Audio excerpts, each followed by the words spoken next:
Hey, you guys. Paul Lutheran here, your ordinary Lutheran North Country guy, and we are here to get wisdom, eh? We are going to talk today about Proverbs chapter 9.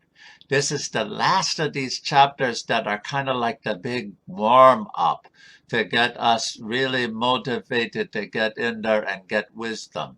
And so we get Lady Wisdom again. You remember that I told you a couple of times before that she comes along as a personification. And we have another personification, and that's Madam Folly. And so we will look at both of them today a little bit. But first, I want to notice something else that's here that is so good.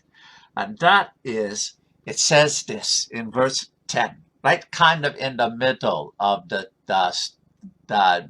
Lady Wisdom, Madam Folly thing.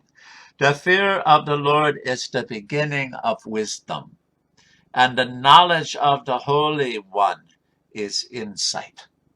Now you remember that right at the beginning, when we started all this thing that was supposed to get us all warmed up for getting wisdom, we read that the fear of the Lord is the beginning of knowledge. And I think it said something about understanding there too. My memory is not always so good.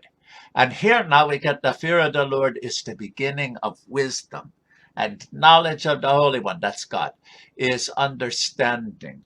And so, or insight this time, insight. So it's like bookends.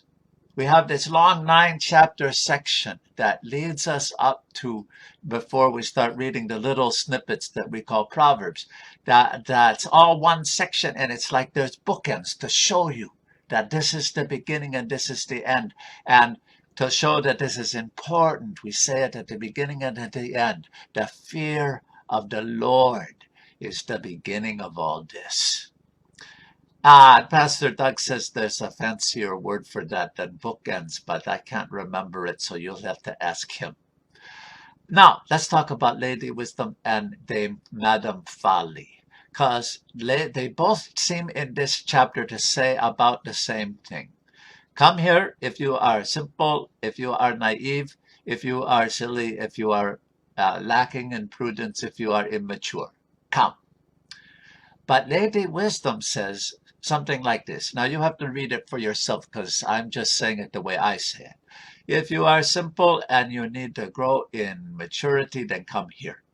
I will help you to grow. If you are naive, come here. I will help you to become prudent. If you are silly, come here. I will help you to become wise. And it's like that. Whereas Folly says, if you are simple and naive and immature and silly and foolish, come here. You'll fit right in. Is that what you really want when you have the opportunity to grow and to learn? So it's kind of the last shot that the writer gets us to get us really warmed up for getting wisdom from the little snippets of Proverbs. And as if to kind of fire it home, this is the punchline at the very end. She says, you who are simple, turn in here. And to those without sense, she says, stolen water is sweet and bread eaten in secret is pleasant. In other words, that's talking nonsense. But they do not know that the dead are there and her guests are in the depths of Sheol. Sheol is the place of the dead. So, in other words, it's a deadly thing to not embrace wisdom. You can miss out on so much of life, whether you live a long time or a short time. It's like when Jesus talks about, I have come that you might have life abundantly. Well, if you miss out on that, what a shame. And so, we are called to get wisdom, eh? I hope you stay with us. Chapter 10 next time. Now we're there.